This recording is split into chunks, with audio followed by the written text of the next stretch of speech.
Good morning everyone केमन आछो सबाई आशा करी खूब भालो आछो और आमिओ भालो आछि। आमार नतून एक चैनेले तोमादेर जानाई स्वागतम। तो देखो निम्नचाप केटे जे सूर्य उठेছে किन्तु उठले कि होबे प्रचंड बृष्टिते आमादेर बाड़ीर पिछन दिकटाय प्रचुर जल हये गेছে। एखोनो पर्यन्त लोकजन हेঁটেই बेড়াচ্ছে। एरपर যদি সেরকম হারে বাড়ে তাহলে ডোঙা নিয়ে বেরোতে হবে।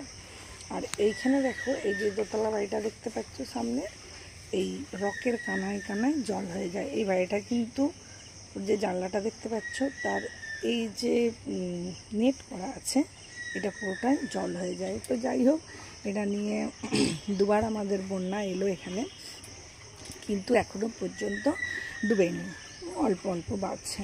আর ডুবে গেলে আমাদের ঘরটার সব এক কোমর করে জল হয়ে যায়। দেখো আমরা মধ্যখানে পড়ে গেছি, চতুর্দিকে জল থই থই করছে। তো বন্যা এলে মানুষের প্রচুরই অসুবিধা, সত্যিকারের এত অসুবিধা হয় যে নিচের দিকে এক মাস করে তারও বেশি জল থাকে। জল যত তাড়াতাড়ি আসে তত তাড়াতাড়ি কিন্তু যায় না। ঠিক আছে, চলো আজকের ব্লগটা তোমাদের নিশ্চয়ই ভালো লাগবে। চলো কাজ করতে থাকি আর গল্পও করতে থাকি।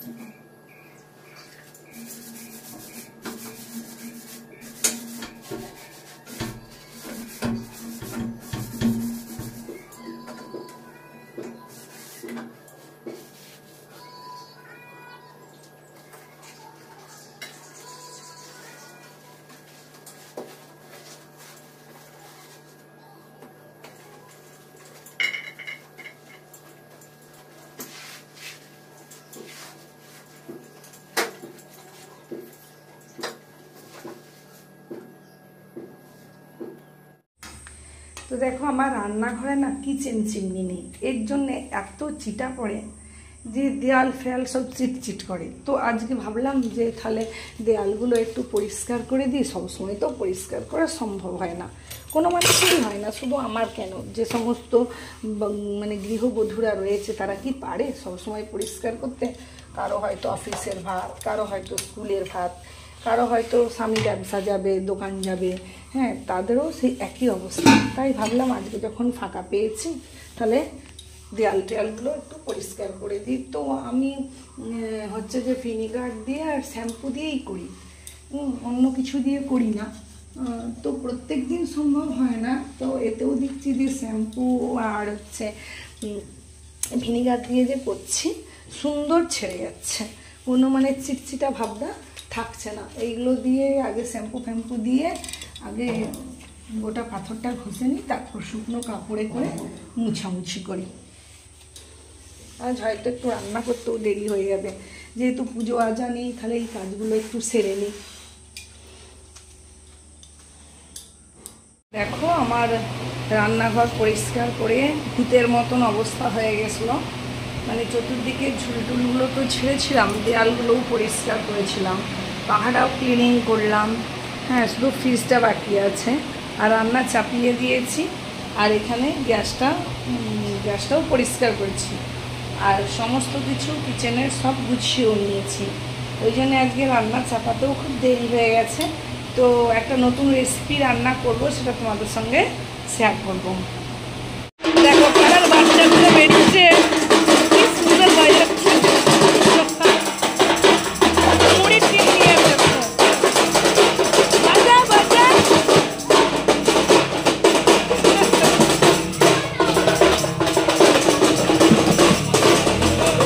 ভালোই বেরিয়েছে ওরা। কি হয়তো ভাবছো ওরা বাজনদার? না না, ওরা বাজনদার নয়, ওরা আমাদেরই পাড়ার বাচ্চা বাচ্চা ছেলে। যেমন হয় বাজনাদের দেখলে নকল করা, ওরা কী করেছে একটা করে এরকম বাজনা কিনেছে, আর মজা করতে করতে বাজিয়ে বাজিয়ে যাচ্ছে। খুবই ছোট বাচ্চা ওরা, 3 থেকে 4-এ হয়তো পড়বে, 3-4-এ পড়ার মতন। কিন্তু কনফিডেন্স দেখো, নকল তো করেছে, সাবাস মানতে হবে। সত্যিই খুব ভালো লাগলো দেখে।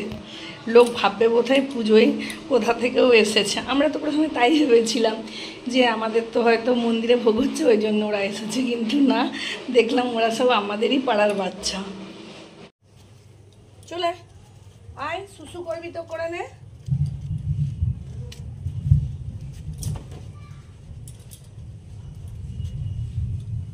আমার জামা কাপড়গুলো বাবা শুকনো হয়ে যাক, তারপর বৃষ্টি হবি। সকাল থেকে জামা কাপড় মিলার টাইম পাইনি।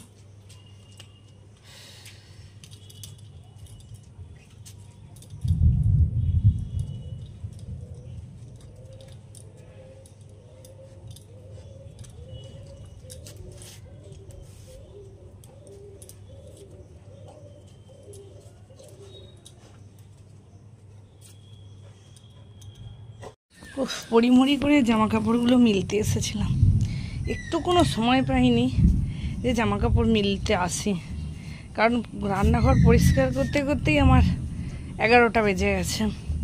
আবার এদিকে দেখো মিলেছি, মেঘ একবারে যেন কালো হয়ে ধরে গেছে।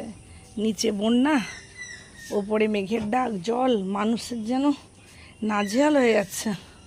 প্রকৃতি যেন মানুষকে এইভাবেই শাস্তি দিচ্ছে তিলে তিলে। কিরে, কি খাচ্ছিস? এই এই চল চল। কিরে, তোর কি হচ্ছে? হ্যাঁ, কি করছিস? আয় আয় আয়। কিরে, মনের সুখে উড়ছিস বল? ওপরে আসবো ততবার উপরে আসবে। শুশু হলো, এবার খাবার জন্যই তাগাদা মারবে। আজকে তোমাদের সাথে একটা চিচিঙ্গার রেসিপি শেয়ার করছি। তো চিচিঙ্গাগুলো দেখো, প্রথমে ধুয়ে এরকম করে লম্বা লম্বা করে বিছে বাদ দিয়ে কেটে নিয়েছি। তোমরা পারলে তোমাদের মতন করে কাটতে পারো, গোল গোল শেপেও কাটতে পারো। তো এখানে আমি তেল গরম করে নিয়েছি। এবার তেলের মধ্যে দিয়ে দিচ্ছি তেজপাতা, দিয়ে দিলাম শুকনো লঙ্কা, আর দিয়ে দিলাম গোটা গোটা সর্ষে। যে এটা কাঁচা লঙ্কাও ফোড়ন দেওয়া যায়, কিন্তু আমার কাছে কাঁচা লঙ্কা ছিল না, তাই আমি শুকনো লঙ্কা দিয়ে করেছি। তো দেখো তেলটা গরম হয়ে গেছে। এবার দিয়ে দিচ্ছি 3টে বড় বড় কুচনো পেঁয়াজ, দিয়ে লো ফ্লেমে 3-4 মিনিটের মতন ভেজে নেব। তো আমার এখানে পেঁয়াজগুলো ভাজা হয়ে গেছে। এবার আমি এই চিচিঙ্গাগুলো দিয়ে দেবো। দিয়ে এতে আমি জল দেবো না, আর নুনটাও পরে দেবো। জল দিলে চিচিঙ্গা থেকে জল বেরোয়, ওই জন্য নুনটা পরে দেবো। যতটা পারে বেরিয়ে যাক। দিয়ে খুব ভালো করে আমি চিচিঙ্গাটা ভেজে নেব। দেখো আমার এখানে ভালোভাবে ভাজা হয়ে গেছে। এবার আমি এতে দিয়ে দেবো টমেটো কুচি,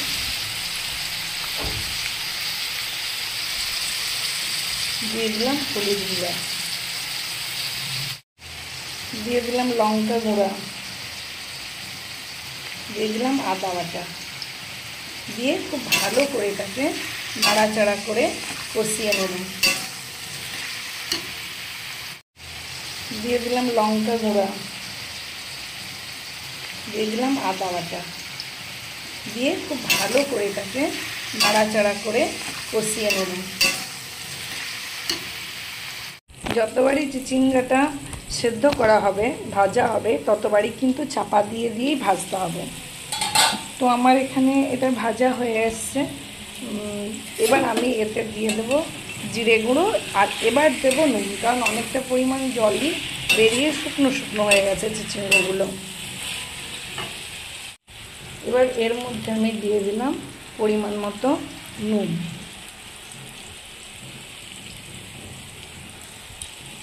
আর দিয়ে দিলাম অল্প পরিমাণ জিরে গুঁড়ো, আর দিয়ে দিলাম চিনি। চিনি দিলে এটা মিষ্টি লাগে, কেউ যদি চিনি না চান তারা নাও দিতে পারেন। যারা মিষ্টি খান না তারা চিনি না দিলে চলবে। তো আমি এটাকে ভালো করে আবার ভাজা ভাজা করে নেব। সম্পূর্ণটাই জল ছাড়া রান্না হবে, কোনো মতেই জল দেওয়া যাবে না, তাহলে কিন্তু চিচিঙ্গাটা গলে যাবে।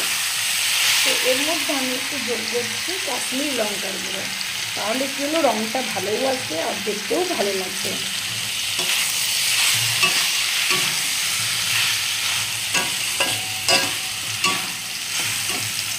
তোমার এখানে চিচিঙ্গাটা দেখো সুন্দর ভাজা হয়ে গেছে আর কালারও এসেছে খুব সুন্দর। এবার সবার শেষে আমি দিয়ে দিলাম বাদাম বাটা। আর বাদাম বাটার সময় যেটুকু জল ছিল শিল ধোয়া, সেই জলটাই কিন্তু এখানে দিয়েছি, এক্সট্রা কোনোভাবেই আমি জল দিইনি।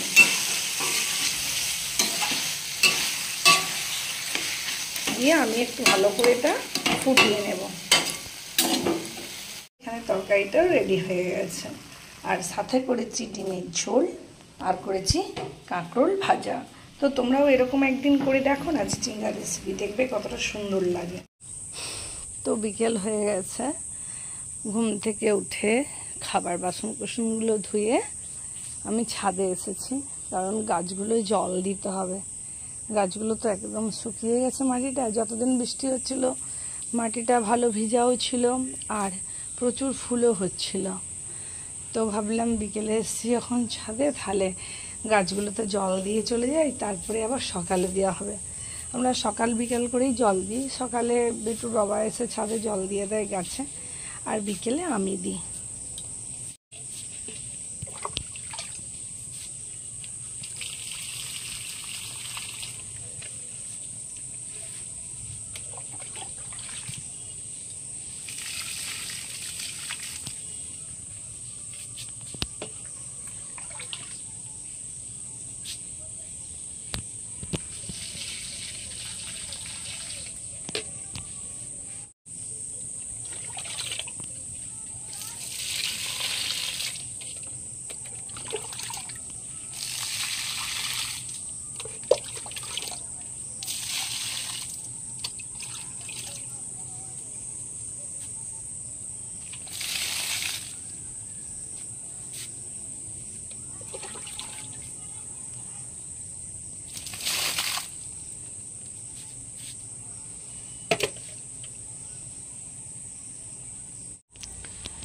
তো ফ্রেন্ডস, আজ ভিডিওটা এই পর্যন্তই।